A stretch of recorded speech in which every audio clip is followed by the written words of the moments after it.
আসবে দেশের শুভ দিন, আসবে দেশের শুভ দিন। আমাদের নেতা তারেক রহমান ইতিমধ্যে ঘোষণা করেছেন, আমরা যদি এবার দেশ পরিচালনা করার সুযোগ পাই জনগণের সমর্থন নিয়ে, তাহলে আমরা আমাদের মা বোনদের উন্নয়নের জন্য কাজ করব। কারণ আমাদের দেশের অর্ধেকের বেশি নারী, এবং আমরা আজকে যে ভোটের জন্য এসেছি সেই ভোটারদেরও অর্ধেকের বেশি নারী, ঠিক কিনা? তাই আমাদের মা বোনদের সঠিক উন্নয়ন এবং ক্ষমতায়ন ছাড়া আমাদের দেশ উন্নত হবে না। প্রত্যেকের নামে প্রত্যেকটি পরিবারে আমরা এইভাবে একটি করে ফ্যামিলি কার্ড উপহার দিতে চাই। এই যে ফ্যামিলি কার্ডের স্যাম্পল, এইটা নমুনা দেখেছেন আপনারা। এই ফ্যামিলি কার্ডের মাধ্যমে আপনারা প্রত্যেকটা কার্ডের যারা মালিক থাকবেন তারা প্রতি মাসে ২৫০০ টাকা অথবা খাদ্য সামগ্রী পাবেন, এবং এই টাকার মাধ্যমে আপনারা আপনাদের ছেলে মেয়েদের লেখাপড়া করাতে পারবেন, সাংসারিক খরচ মেটাতে পারবেন। কেউ যদি সঞ্চয় করতে চান সঞ্চয় করে আপনারা বিনিয়োগ করতে পারবেন, অথবা কেউ গরু ছাগল কিনে আপনাদের সংসারের আরো আয় উন্নতি বরকত বাড়াতে পারবেন। আমরা জানি আমাদের এই দেশের ধনী দরিদ্র প্রত্যেকটি পরিবারের আমাদের মা বোনরা শুধুমাত্র আর্থিক কারণে বৈষম্যের শিকার হন, বঞ্চনার শিকার হন। তাই আপনাদের এই বৈষম্য থেকে এবং এই বঞ্চনা থেকে মুক্তি দেওয়ার জন্য আমাদের নেতা এই ফ্যামিলি কার্ডের ব্যবস্থা করেছে।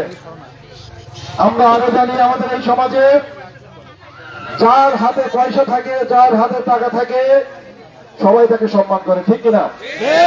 তাই আমার মা বোনদের কাছে যদি এই টাকাটা যায় এই কার্ডের মাধ্যমে, তাহলে তাদের সম্মান বাড়বে পারিবারিক ভাবে, সামাজিক ভাবে, এবং ওনারা স্বাবলম্বী হবেন। কিন্তু একটা বিষয় আপনাদেরকে বলতে চাই, ইতিমধ্যে একটা গোষ্ঠী আপনাদের কাছে যাচ্ছে এবং আপনাদেরকে বোঝাচ্ছে যে একটা মার্কায় ভোট দিলে আপনারা বেহেশতে চলে যাবেন। বলেছে কিনা কেউ কেউ? কেউ কেউ শুনেছেন, বলেছেন।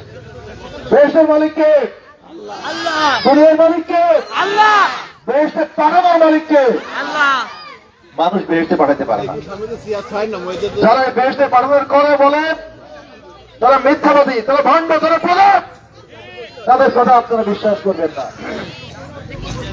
আমরা জানি আমরা মুসলমান, আমরা জানি আমাদের ঈমান আমল যদি ঠিক থাকে, আমরা যদি নামাজ রোজা করি, ইবাদত করি, তাহলে আল্লাহ রাব্বুল আলামিন পরকালে আমাদেরকে বেহেশতে দিবেন। কোন মার্কায় ভোট দেওয়ার কারণে বেহেশতে দিবেন এটা কোনদিন কেউ বলতে পারে না, এটা কখনোই হয় না। তাই আপনারা এই সমস্ত ভণ্ড প্রতারকদের কোন কথা আপনারা বিশ্বাস করবেন না। আপনারা আগামী 12 তারিখে সকাল সকাল যে ধানের শীষে ভোট দিবেন, এবং এর মাধ্যমে আমরা এই ফ্যামিলি কার্ড দিয়ে আপনাদের প্রত্যেকটি পরিবারকে আমরা স্বাবলম্বী করব, এবং এর মাধ্যমে আমাদের সমাজ এবং রাষ্ট্রের উন্নয়ন হবে ইনশাআল্লাহ। আমার সামনে অনেক কৃষক ভাইরা আছেন। আমরা জানি আমাদের এই বাংলাদেশের 60 থেকে 70-80% কৃষক। কৃষি এবং কৃষকের উন্নয়নের উপরে আমাদের এই দেশের উন্নয়ন নির্ভর করে। আপনারা ইতিমধ্যে যারা একটু মুরব্বী আছেন আপনারা জানেন, শহীদ রাষ্ট্রপতি জিয়াউর রহমান এই দেশের কৃষি এবং কৃষকের উন্নয়ন করেছিলেন। শহীদ রাষ্ট্রপতি জিয়াউর রহমান যখন এই দেশের ক্ষমতায় এসেছিলেন, তখন এই দেশকে সারা পৃথিবীর মানুষ তলাবিহীন ঝুড়ি হিসেবে ডাকত, ঠিক কিনা? সেই তলাবিহীন ঝুড়িকে শহীদ রাষ্ট্রপতি জিয়াউর রহমান কৃষি এবং কৃষকের উন্নয়নের মাধ্যমে, সবুজ বিপ্লবের মাধ্যমে মাত্র 3.5 বছরে একটা খাদ্যের স্বয়ংসম্পন্ন আত্মনির্ভরশীল উন্নত রাষ্ট্রে পরিণত করেছিলেন। এই ধারাবাহিকতায় আমাদের নেতা জনাব তারেক রহমান উনি ঘোষণা দিয়েছেন, আমরা যদি জনগণের সমর্থন নিয়ে আমরা ক্ষমতায় যেতে পারি, আমরা যদি রাষ্ট্র পরিচালনা করার সুযোগ পাই, তাহলে আমরা প্রতিটি পরিবারে একটি করে কৃষি কার্ড আমরা আপনাদের মাধ্যমে দিতে চাই সবার হাতে হাতে, এবং এই কৃষি কার্ডের মাধ্যমে আপনারা উন্নত জাতের বীজ, সার এবং কৃষি উপকরণ স্বল্প মূল্যে পাবেন। এবং আপনারা যে ফসল উৎপন্ন করেন, আমরা জানি এই ফসল সবসময় আপনারা ন্যায্য দামে বিক্রি করতে পারেন না। অনেক সময় ফসল বিক্রি করার যে আপনারা অর্থ পান, সেই অর্থ আপনাদের এই ফসল উৎপন্ন করতে যে খরচ হয় তার থেকেও কম, এবং এর কারণে আপনাদের অনেক ক্ষতি হয়, অনেক লস হয়। আপনাদের এই ক্ষতি পুষিয়ে দেওয়ার জন্য, আপনাদেরকে লাভবান করার জন্য আমরা প্রতিটি ইউনিয়নে একটি করে ফসল ক্রয় কেন্দ্র স্থাপন করব, এবং সেখানে আপনাদের উৎপাদিত ফসল আপনারা ন্যায্য মূল্যে বিক্রি করে আপনারা লাভবান হয়ে আপনাদের সংসারের উন্নয়ন করতে পারবেন। আমরা এও জানি আমাদের এই বাংলাদেশে কখনো অতিবৃষ্টি, কখনো অনাবৃষ্টি, এবং কখনো শিলাবৃষ্টি এবং সাইক্লোন ঝড়ের কারণে বিভিন্ন সময় ফসলের ক্ষতি হয়, ঠিক কিনা? আপনাদের এই ক্ষতি থেকে রক্ষা করার জন্য এই কৃষি কার্ডের মাধ্যমে আপনাদেরকে আমরা কৃষি বীমার আওতায় আনবো, এবং এই কৃষি বীমার আওতায় এনে আপনাদের এই ফসলের যে ক্ষতি হয় সেই ক্ষতিটা আমরা বীমার মাধ্যমে পুষিয়ে দিয়ে আপনাদের সুন্দর সুস্থ জীবনযাপনের ব্যবস্থা ইনশাআল্লাহ নিশ্চিত করব। সংগ্রামী বন্ধুগণ, আমাদের আশেপাশে অনেক যুবক আছেন।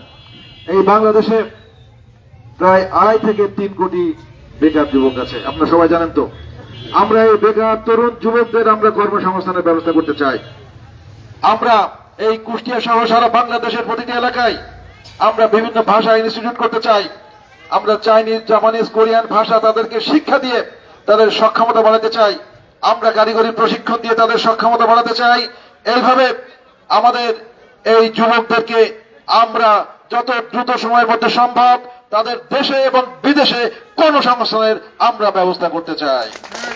আর যতদিন এই কর্মসংস্থান না হবে ততদিন তাদেরকে সুন্দর সুষ্ঠু জীবনের জন্য আমরা বেকার ভাতা তাদেরকে আমরা দিয়ে যেতে চাই। আপনারা জানেন দেশনেত্রী বেগম খালেদা জিয়া এবং শহীদ রাষ্ট্রপতি জিয়াউর রহমান আমাদের দেশের আলেম সমাজের সাথে খুব সুন্দর সম্পর্ক বজায় রাখতেন।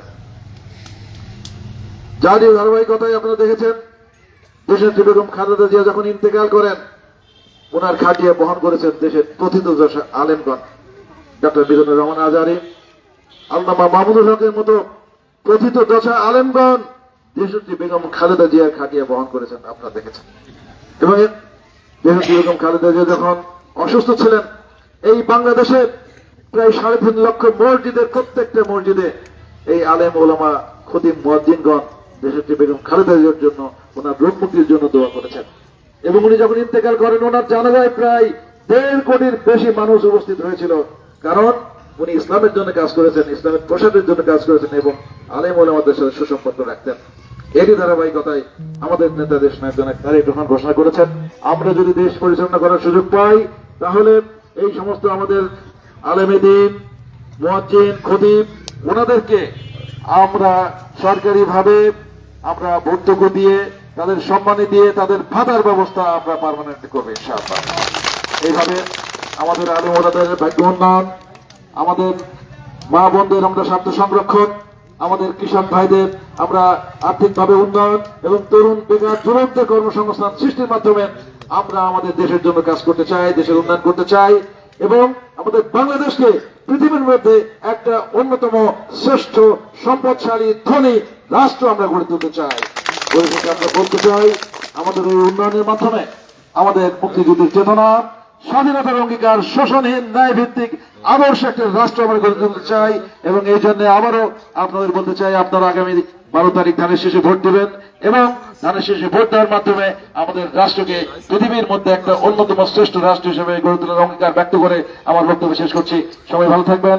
বাংলাদেশ জিন্দাবাদ, বাংলাদেশ জাতীয়তাবাদী দল জিন্দাবাদ।